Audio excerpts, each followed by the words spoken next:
Hello and welcome to Thursday's edition of the Jet Report. What is going on? I'm Matt O'Leary, going to be hanging out with you for the next half hour or so on this rainy Thursday, October the 13th. Today, we are going to be getting into the Jets having the most balanced offense in the NFL. Yes, the New York Jets literally have the most balanced offense in the league. I'm excited. The Jets are taking on the Green Bay Packers in a game where I think they have a pretty good chance to win. I don't know if they're going to win it. They are 7-point underdogs, but this doesn't feel like a game that they're going to lose by more than a touchdown. This is going to be a tight game. I expect the offense to look good. I expect Zach Wilson to look good, and I am super pumped up about it. And plus, let's go to the main camera. My Islanders are back tonight, baby. So I'm rocking the quarter zip. If you're a hockey fan, if you're an Islander fan, let's go Islanders. If you're a Ranger Devil fan, good luck this year. If you're a fan of any other team, good luck this year. Hopefully you enjoy it. And I'm always down to talk hockey. Maybe not here in the comments, but online. I'm pumped up about it. So I want to get into this New York Jets offense today. That's one of the main things that I want to get into. And we'll pull up the tweet from Eric Allen. He says, balance.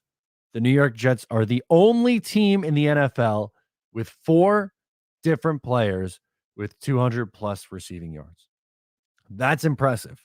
That's extremely impressive, actually. And what makes it even more impressive is I'm going to pull up their full numbers on the year. Tyler Conklin is very, very close to 200 yards. I believe he's at 192. So if you sort, he's at 192. They're very close to having almost 5 guys over 200 yards. And that's what really makes this New York Jets team dangerous. As you see, Corey Davis leading the way in receiving yards, which is a little surprising. I didn't expect that. 299 yards through 5 games. That's 59.8 yards per game, which if you were to pace that out over a 17-game season, that is a pace of 1,016 yards. Garrett Wilson's 282, so 56.4 times 17 is a pace of 959 yards, which is obviously a really nice season. Breece Hall, 213 yards. He is averaging 42.6 yards per game. 42.6 times 17 is 724 receiving yards from a rookie running back is solid. I like that a lot. Elijah Moore is obviously a little bit lower at just 203 yards. His 38.4. No, I'm sorry, 40.6. 40.6 times 17 is 690, which that's got to come up, and I think eventually it does come up. But then last but not least, you have Tyler Conklin, who is on pace for 652.8 yards, so 653. They're spreading the ball around, which I think is really what makes this Jets team so dangerous on the offensive side of the ball and why I think the potential is really sky high. And they've looked good offensively since Zach Wilson's come back. They had the nice comeback in the fourth quarter. They hung a 40 spot on the Dolphins. And it's been a mix of both running and passing. And while, it's awesome to have a stud wide receiver who, is going to put up 1,500 yards and 14 touchdowns, you almost rather have what the Jets have right now with all the depth that they have at the position. Corey Davis, Garrett Wilson, Elijah Moore, that's a really nice wide receiver trio. Those 3 guys are, I think anyway, incredibly talented. And you also add guys like Braxton Berrios, who really hasn't had much of a role this year. He only has 42 receiving yards. But you have the Tyler Conklins of the world and CJ Uzama, who hopefully comes on a little bit now, and 2 running backs who can catch the ball out of the backfield. It makes life so much easier for your young quarterback, which is just it's really something that you like to see, because for how long was it the Jets had no weapons on offense? I mean, think about, even if you just want to go back to last year, towards the end of the year, they didn't have anywhere close to this kind of production. Their leading receiver last year was Elijah Moore with 538 yards. That's it. 538 yards. Elijah Moore was your leading receiver. Corey Davis, 492. They had 1 player over 500 receiving yards. And now it's only 5 games, but through 5 games, they have 4 different players who have over 200 receiving yards. well on their way to blow past 500 receiving yards. The overall play, just in general, whether it be the quarterback, the play calling, all the different things on offense, it really does make a difference here, and I'm really excited to see what they do this week against the Green Bay Packers. And we talked about yesterday, one of the things I think a key to this game is running the football and stopping the run because they have a nice 1-2 punch in their backfield with Jones and AJ Dillon, but the Packers are 30th in the NFL in DVOA against the run. They really struggle to stop the run, and with the Jets duo of Michael Carter and Breece Hall, and more specifically with Breece Hall, who has been honestly just downright tremendous. The last couple of weeks, he's been absolutely unbelievable. Um, and on top of that, too, I mean, we talked about earlier in the week who should win Rookie of the Week between Breece Hall and Sauce Gardner. And good news, thankfully, the Jets did not split the vote. Sauce Gardner is the Rookie of the Week. In the last 20 weeks of football, the New York Jets have had 8 Rookie of the Weeks. Shout out to Joe Douglas. Shout out to the Jets. Very excited about that. Things you just absolutely love to see. I am a huge fan of the young talent on this team. And that's what I'm looking forward to watching this game. I think the young talent can show out. I really like Elijah Moore, obviously. I think he is eventually going to break out a little bit. This could be the week for that. Garrett Wilson is in a good matchup this week, too. And those 2 young running backs, I think, will be great. And shout out AVT. Just want to give another shout out to our guy, Elijah Vera Tucker. He is by far the Jets' most valuable player on the offensive side of the ball. From what he was able to do playing left tackle, right tackle, and right guard, extremely productive. I don't know if he's going to be an all-pro because of the amount of positions he's played, but is there anyone more valuable on this team? I don't know. And I love this tweet from the Jets about Sauce Gardner. They just say him with the one. That look at that smile. He's playing confident right now. Sauce Gardner and DJ Reed are playing extremely confident football. They really are. And that's a good sign. And the pass rush is starting to get home. You're starting to see glimpses of what this offense could really look like. Or no, excuse me, what this defense could really look like, which is a major plus. Yeah, and then the Jets, another tweet that I wanted to show to you guys. Elijah, more like Elijah Versatile Tucker, if you ask us. Right tackle in week 5, guard in weeks 1 through 3, tackle in week 4. The man's done it all, and you really could not ask for much better, which is why it's so hysterical when you still see some of the analytics community trying to bash the trade up in the pick. He's been fantastic. It's just things that you absolutely love to see. So, yeah, just wanted to talk about how versatile this Jets offense is. And now we'll get into the comments, baby. Let's go. Mr. K. Crowley's here. He says, "What's up, brother? Let's go, Jets." How's it going, man? Matthias says, "Let's get Rodgers' thumb." Laughing face. If you know what, if this pass rush looks like it did the last 2 weeks, then I'm pretty confident in the Jets and getting to Rodgers. Rodgers hasn't looked great. We said it yesterday on the show. He's only had 2 games this year where he's gone over 250 passing yards. The Jets have a chance to do some damage against him if they're able to get home, which I think they could do.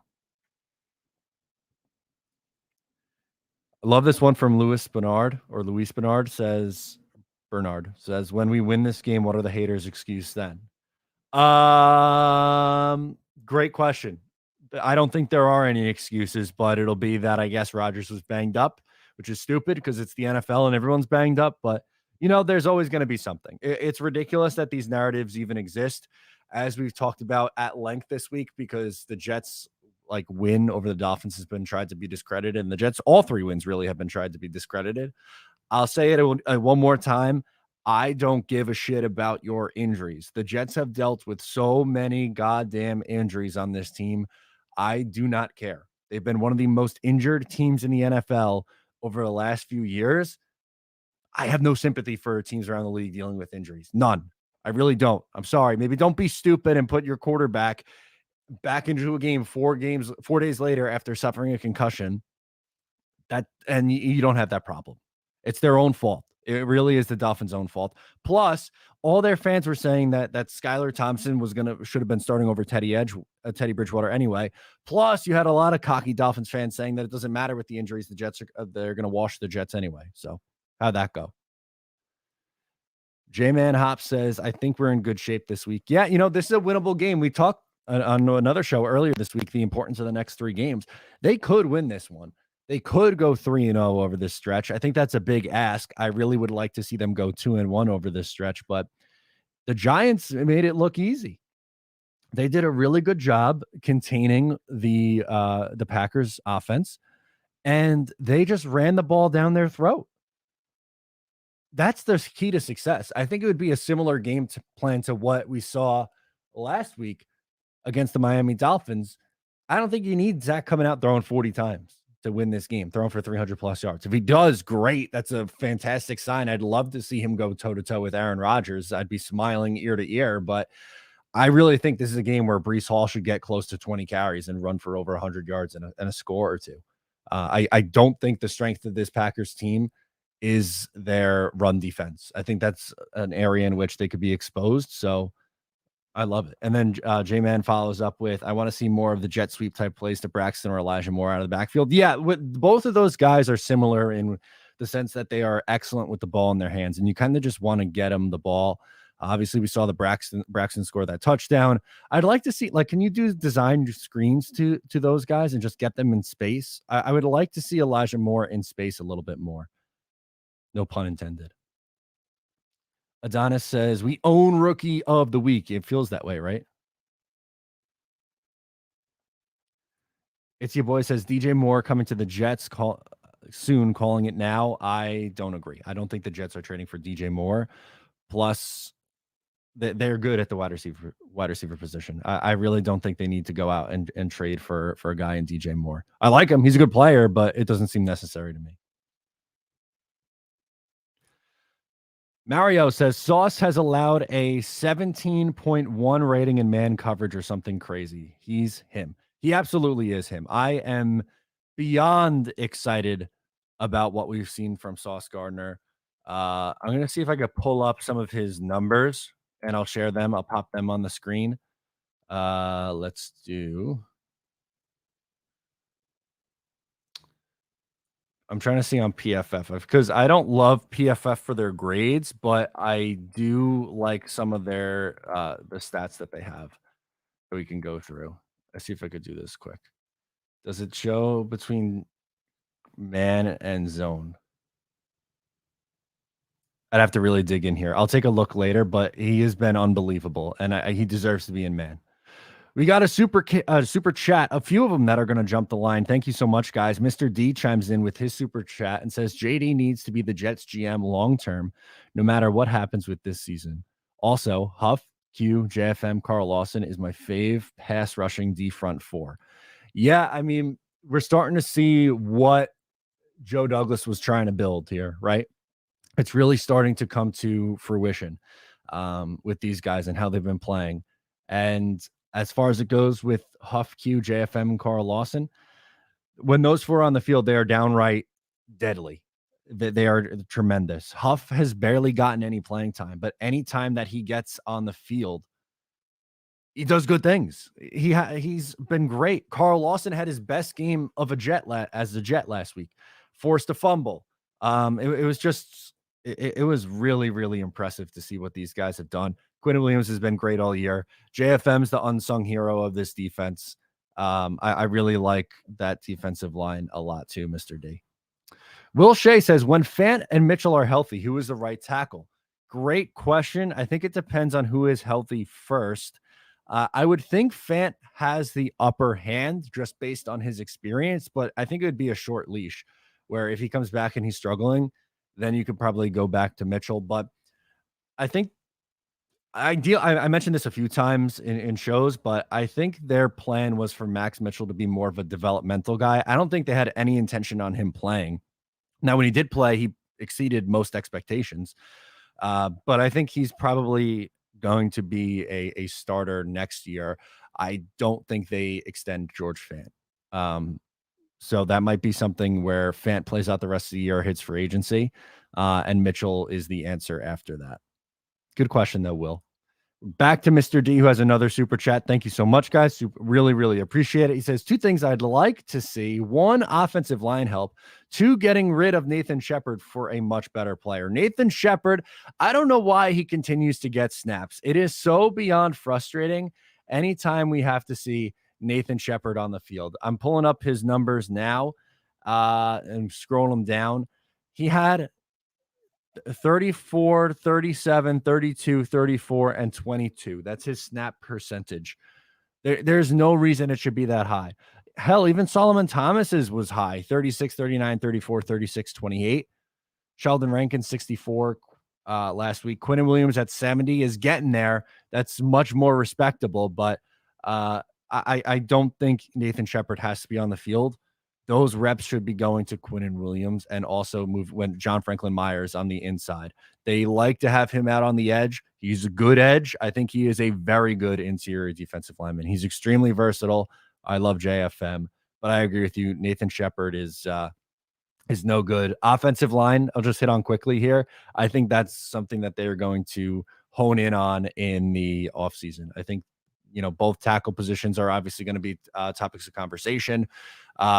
Mekhi Becton, I don't think is someone you could rely on to go into next year as looked at as a starter. Dwayne Brown will likely be back. Who knows if it's in a starting capacity or not? He may just retire after this year. He got hurt. He's going to come back and play through injury. So he may just get the surgery and retire after this year, but there's definitely a chance that that they look at the offensive line and really have to improve it. Vesselt says McGovern needs to go. We need a better center. I don't think McGovern is that bad. I think he's fine. I don't think he's an elite level center, but I don't think he's like awful either. I think he's been pretty okay. I want to go back and see if we can pull up the numbers there for our guy Connor McGovern. Oops, I went one back too far. He's currently the 15th rated center on Pro Football Focus. And he's been a better pass blocker than run blocker. Last year, he was the 9th rated center. I think he's somewhere around the middle of the pack. Luis says, with the Panthers obviously in shambles and looking like a rebuild team, anybody that you would want from their team? Yeah, that's been a popular question this week, which I think is fair. I'm not really looking to do anything in season. I just don't think that's something that's really necessary right now. I want to see the young guys and the young core that the Jets currently have and go from there. In the offseason, I think that's a completely different story. The Jets need help at linebacker. They need help at safety. They probably are going to need some offensive line help. So that's maybe an area in which that they could look to improve, and maybe that's a trade partner. Although I don't know why you're answering the phone call from Joe Douglas, but after he fleeced him for Sam Darnold. But yeah, I don't think the Jets are going to make I don't think they're going to be in season buyers at the trade deadline. John Finnegan's here with a super chat. Thank you so much. Who is a former Jet coach / player you still root for? Ooh, good question. Who is a former Jet coach / player that I still root for? I like Crowder is someone that I really respect and like a lot. Like obviously not Jamal. Darnold, I'm indifferent on. I feel bad for Darnold, but I'm not I'm necessarily rooting for him. Not really. I was never really a Todd Bowles guy, so it's not like I'm rooting for him down in Tampa Bay either. I don't know. There really aren't too many that Robbie. I like Robbie, so maybe Robbie Anderson. There's not really too many guys in recent history who've left, and you're like, okay, I want to see that guy succeed elsewhere. Yeah, that's pretty much it. There's really not too many other. Demario Davis, I guess that would be another one.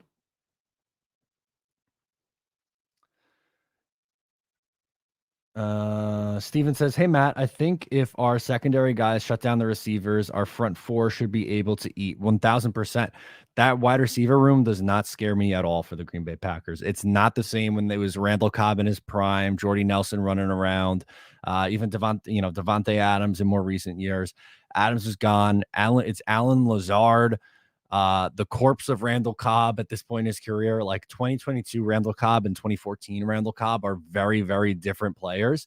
And, a few young guys who haven't really clicked yet. Rodgers is struggling with this core right now, but they're very good at running the football. Jones and Dillon is a nasty, nasty 1-2 punch. So we'll see what they are able to do there. But I have all the faith in the world in Sauce Gardner, DJ Reed, and Michael Carter in the slot. TJ Decker wants Jeremy Chin from the Panthers. Okay. That's a good one. The safety. Obviously, the Jets probably need safety help. Jeremy Chin is currently injured right now, I believe. Oh no, he's played 4 games this year. He came in second for defensive rookie of the year in 2020. Last year had 1 pick in 16 games, had a sack. He had 2 touchdowns in 2020 and 2 fumble recoveries, 2 forced fumbles. He seems like a pretty solid player, man. He kind of plays all over the field, it looks like. 6'3", 220, big guy. Melvin says the recipe for victory this week: run the ball and stop the run. Amen, brother. We talked about it a lot yesterday. That's the best thing that the Jets could do this week. Watch out for Breece Hall and Michael Carter. Melvin also says he's rooting for Todd Bowles. I got that. I don't hate Todd Bowles, but I didn't think he was a very good coach, and I guess that's probably why. Hot Sauce Jerk, I'm rooting for Gino. Gino's been great this year. That's a good one. Frankie Louvu, that's another popular one.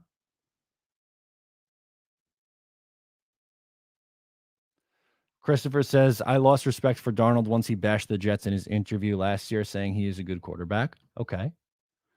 Brian says, are there any noteworthy Jets coaches aside from Bowles still in the league? Hines Ward, I guess. Greg Williams is in the XFL now. And Greg Williams is doing cameos right now. Yeah, that's what I was trying to think of too. There's not a lot of guys left. I did like Hines Ward, so that's a good answer too. Christopher says, Matt, it is so nice not talking about a mock draft at this point in the season. 1,000,000%. Mock drafts are fun. Like, I like doing them, but I would so much rather talk about the Jets in a season. About, like, right now is the perfect time. They're over 500. You're 3-2, and you have 3 games where if you take advantage, you could put yourself in a good spot going into a divisional game against Buffalo, and then the bye. After the bye, there's some winnable games on that slate, and it's really big. It's key for these next 3 games. It's tough asks, going on the road to Green Bay, going on the road to Denver, but the Jets are a better team than the Denver Broncos. The Broncos stink. Their coach makes Adam Gase look like the best coach in NFL history. Russell Wilson's been terrible. And you should be able to compete with the New England Patriots at home right before you have to take on Buffalo.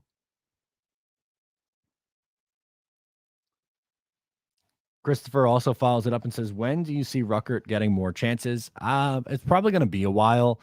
I think he's a good player. I'm not ready to give up on him. I think Tyler Conklin's really tight end 1, and we really haven't seen a whole lot of CJ Uzama much.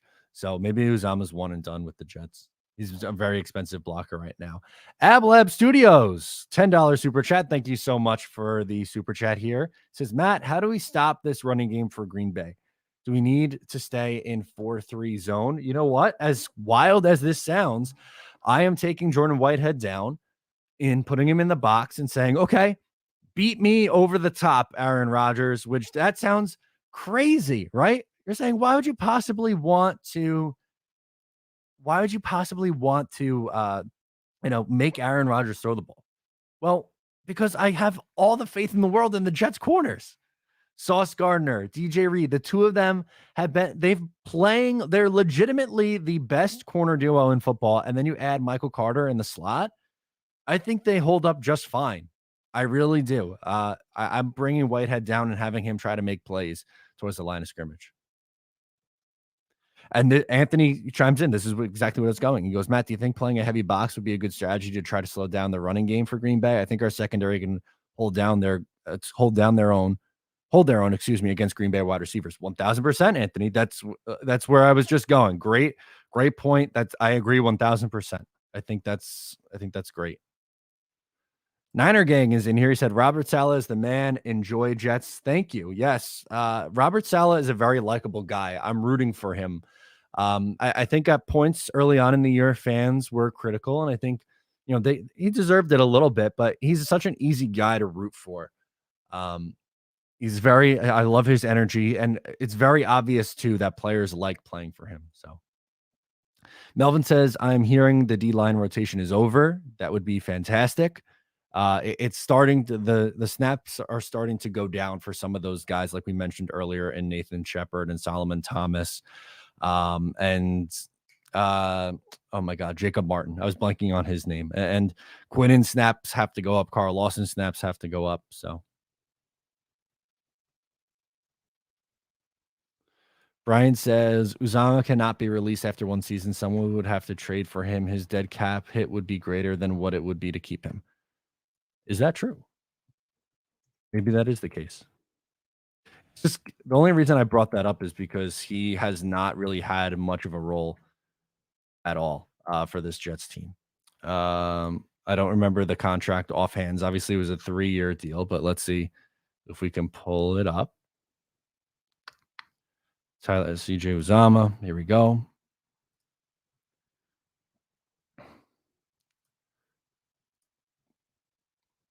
Yeah, it would be a it'd be a $9 million dead cap hit.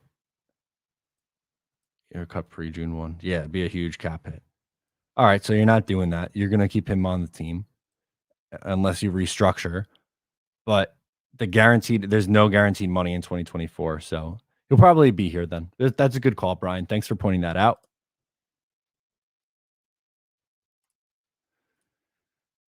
TJ Decker, I know I'm preaching to the choir, Matt, but Quinnen Williams and the other starters need to stay on the field. Amen. 1000%. A Jake Asman fan says, how happy will you be 6-2 at the bye? Thrilled. Are you kidding me? Of course. I would be beyond thrilled. They would have to win, some pretty big games coming up here.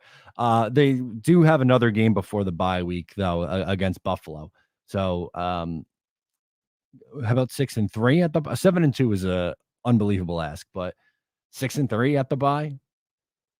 Yeah, 5-4 at the bye, I think you'd even to sign up for and take. Zachary says, did you see the people trying to pump up Trevor Lawrence Hail Mary, which was short of the end zone? I did see that video. It was about 15 yards short. Zach Wilson would never. Steven says he's rooting for Pete Carroll, the ageless wonder. J-Man says, how about our special teams? They've been hanging tough. Eccles, Hardy, I'm sure. Mann been showing up. Yeah, you know what? I was hard on Braden Mann early on this year. He really turned it around after a couple really rough weeks. He's been much, much better.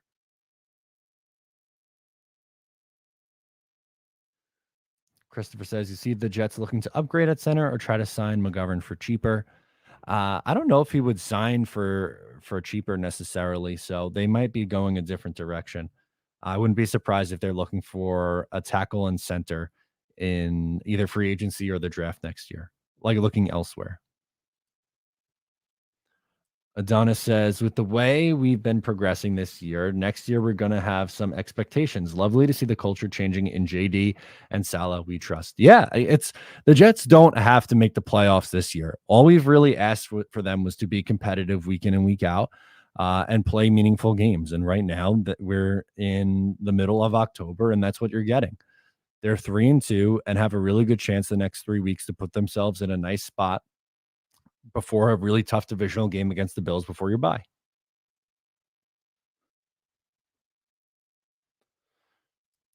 Jets are the 21 Bengals. I hope so. That'd be great.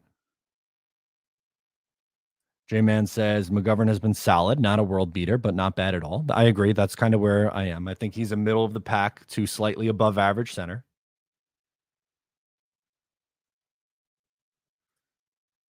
I have an extra ticket. Want to go to the Yankee game tomorrow, Matt? I'm good. I'm all set, man. Enjoy the game, though. Steven says, Matt, do you see, I'm guessing, Elijah Moore becoming disgruntled with the lack of passes going his way? Not really. I don't really think that's I would like for him to get the ball more, and eventually I think he does, but I don't really look at it as an issue. I think right now, Corey Davis and Garrett Wilson have been going over the middle a little bit more, and Elijah Moore has been kind of the guy who's been going down the field a little bit. And the down the field stuff hasn't been there yet. But I think once defenses adjust and try to take Corey Davis and Garrett Wilson out of games, that's going to open things up for Elijah Moore. He's due for a big play soon. I know I keep saying that, but it's tough. Ablab says, don't you think we need one more run stopping defensive tackle out of the draft next year? A lot of talent coming. Not early. I'm over taking interior defensive guys in the first round. In the middle rounds and beyond, sure, but I don't want to use because I saw a mock a few weeks ago now where the Jets took a interior guy with a top 10 pick, which that's not. I don't want to go that route.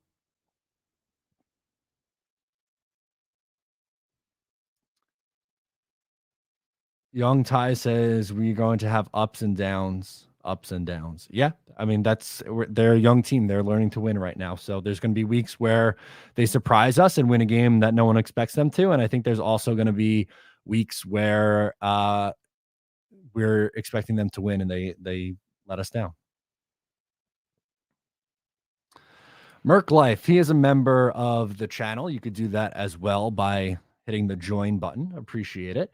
He says, I'm on the West Coast. Worth it to go to Broncos Jets game? I went last year and was super depressed. Yeah, I would say yes. I really think that's a winnable game for this Jets team this year, just because how bad Denver has been and how much more competitive the Jets are offensively now than they were a year ago. I don't think you're going to get a repeat performance. Now, if you asked me that question a month and a half ago, I probably would have given you a different answer, but both of these teams look like they're trending in different directions. Christopher says, Jets better be done with top 10 picks. LOL. I want to see the Jets picking in the high teens, low 20s. Seems like Joe Douglas and team do a great job hitting on those. Yeah, I agree. And like, as fun as it's been covering the draft the last few years, and I absolutely love what I do with Ryan and Green Bean and streaming the 3 days of the draft. And, you know, with the number of picks they've had, those draft streams have been the most successful things we've done, which is, you know, that's awesome. It's a lot of fun doing it, but I'd much rather them have one pick in the first round and it be in the 20s than have multiple picks in the top 40 and you're just trying to rebuild constantly. We're past that point. It was fun, but now our fun is this in the middle of the year, talking about, you know, what they can do to put themselves in a playoff spot.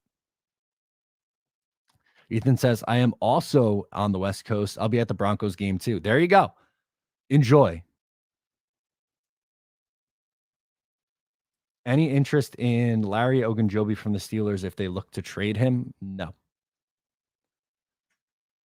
I don't think he's a good run defender.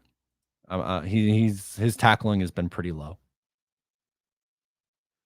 Adonis says everyone should drop a like. Matt deserves it. Appreciate it. A like, a subscribe if you're not subscribed. Share it with a friend. Comment, you know, that those little things, it only takes a couple seconds, but it really helps the YouTube algorithm and it gets it to more people. And, you know, the more people that watch, the more things we can do and we expand our coverage. So I've been able to already expand my coverage because of you guys. So I really, you know, I appreciate it. It means a lot to me, and a little bit goes a long way. JK says we have the record with the number of different rookies that have won Rookie of the Week for the last 2 years. Yeah, I mean, think about all the different guys. The Jets have already had Breece Hall, Sauce Gardner win it. They've been really good. Garrett Wilson win it. They've had 3 already this year in 5 weeks. Come on now. This is awesome. I love it. Christopher's stuck in Bills country upstate. I am nervous about going to Jets Bills games, but I'll see how the next few weeks turn out. Yeah, that's tough. My hope is that they play them competitively, and even though it was at the end of the year last year, and the game ended up a little bit more lopsided than what the game actually felt. The final score, I guess, was a little more lopsided than what this game actually felt like. The Jets played them tough in Week 18, so that's really all you could ask for, I think, in those two games is don't get blown out by Buffalo. Play them tight. If you steal a game, fantastic. That's great. But that's personally not my expectation. My expectation is that you go in and at least compete with that team twice. Steven says, Matt, the Jets have been showing a sign of respect by getting flexed to America's Game of the Week with the Packers. Yeah, I love that. That's fantastic. They obviously you have Kevin Burkhardt and Olsen on the call. I don't know if they were flexed, but they were definitely ones on they're definitely going to be the ones on the call. I think it's still 1:00. I don't think the time has changed for the game, unless I'm wrong. No, it's still on 1:00. But you get their A team. You get Fox's A team, which is rare because I feel like last few years on CBS, it's been guys you never heard of calling these games. J Manhop says some plays I wish 17 and Elijah Moore would just get up the field. They left a few yards on the field going east and west, and they could have hung in there for a few. That is true. They dance around a little bit. Daniel Faust says, holy crap, listening Jets talk 24/7. Thank you so much for the super chat. Appreciate the support. Yeah, we're hanging out Monday, Tuesday, Wednesday, Thursday. We're hanging at 2:00, half hour, 45 minutes or so.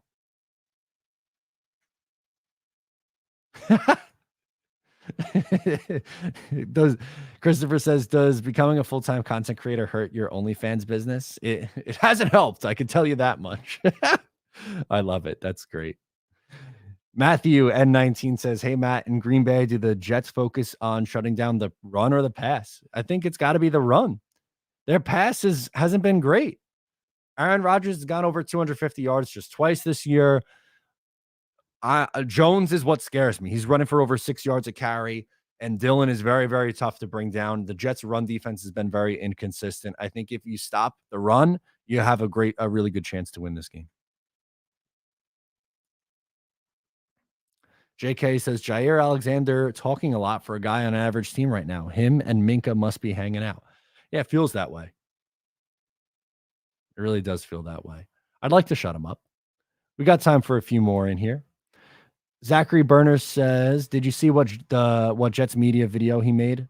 It was amazing. Yeah, that video where he took the receipts from the Dolphins fans. If you haven't seen it, it's been fantastic. Make sure to check it out. Subscribe to Richie and all that stuff. I love it.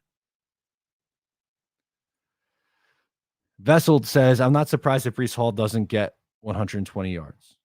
There's a lot of double negatives in here, but I think he's saying that he thinks Breece Hall is going to get a lot of yards this week, which I agree. I have him going over 100 rushing yards for the first time in his career. J-Man says, do you think Zach throws for over 250 to 300 yards this Sunday? I think he's just under that mark because I really think the strength or really the weakness of the Packers defense that the Jets could expose, which is the Jets' strength, is the run game. I think Breece Hall runs wild in this game. Benji says, Matt, would you bet on the Jets getting a wild card spot if they win in Green Bay? You'd have to consider it. You'd really have to consider it. I'd love to see what the odds movement would look like at that time, but yeah, maybe a little sprinkle on it. Never hurt.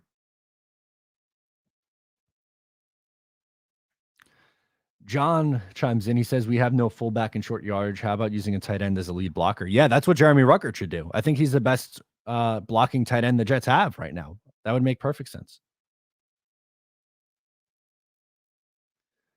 It's your boy says Matt Rule should be an assistant for the offense. In my opinion, he'd be great with McDaniels.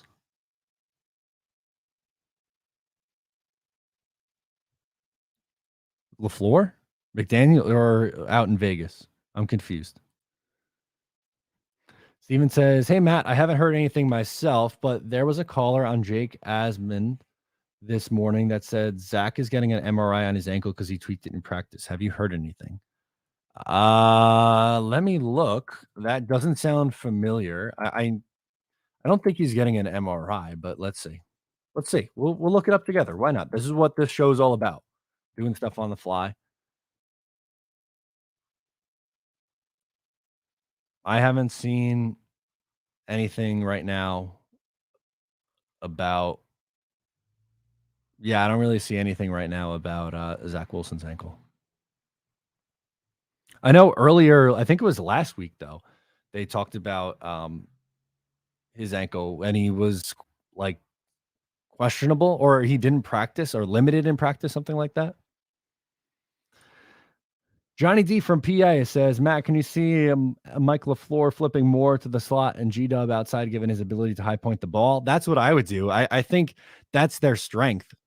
Play each guy to their strength. Elijah Moore, can he play on the outside? Of course. Garrett Wilson, can he play in the slot? Of course. But I think Wilson's better on the outside, and I think Moore can do a lot more, pun intended, damage in the slot. He says, sorry, LaFleur. That's okay. I think, and this is what Christopher says, Matt Rule will probably end up at Nebraska. I think he's going back to college. We have time for a few more in here. We're hanging out on a Thursday. Love it. Thank you guys for tuning in with me. He says, how about Zach throwing for 350 and 3 touchdowns and Breece Hall has over 100 on the ground? Could you imagine? That would be fantastic. You could not get me to shut up all next week if they do that, especially because my old boss is a big Packers fan. Oh, and he gave me such the business about being a Jets fan. I can't wait to chirp him on Twitter if the Jets win this game. Christopher says, if Zach throws for 300 and Breece runs for over 100, I'll be harder than a diamond in an ice storm. That'll be the two of us, man. We could cut diamonds with those things, man. It's been a really long time since the Jets have had an offense like that. It really has. Oh, okay. Brian says Jermaine Johnson had the MRI, not Zach Wilson. Gotcha. I think Jermaine Johnson will play this week. I think he'll be fine. I'm not really overly concerned about it. I think everything will be okay. There we go. And then Yakir says Wilson is better than Moore. Yeah, I think he has a higher ceiling. I don't think he's bad by any stretch of the imagination. I think he's fine. Look at that. A Thursday in the books. Thank you so much for hanging out with me, guys. We'll close out with this. Gotham Green says 3 sacks, 2 picks, Jets win. Love that energy. We have a ton of content coming out more this week. So we had earlier today, just to recap, we had the preview video come out. So if you haven't seen my preview for Jets Packers, make sure to check that out. Live stream today. Tomorrow we'll get into another topic about this game. We have my picks with segment with Joe Maniello. On Saturday, we have player props and players to watch for. I'm amped up. Here's to a Jets win this week. Let's do it. Let's make it 3 straight. Jets, Jets, Jets. Thank you, guys. I'll talk to you next time.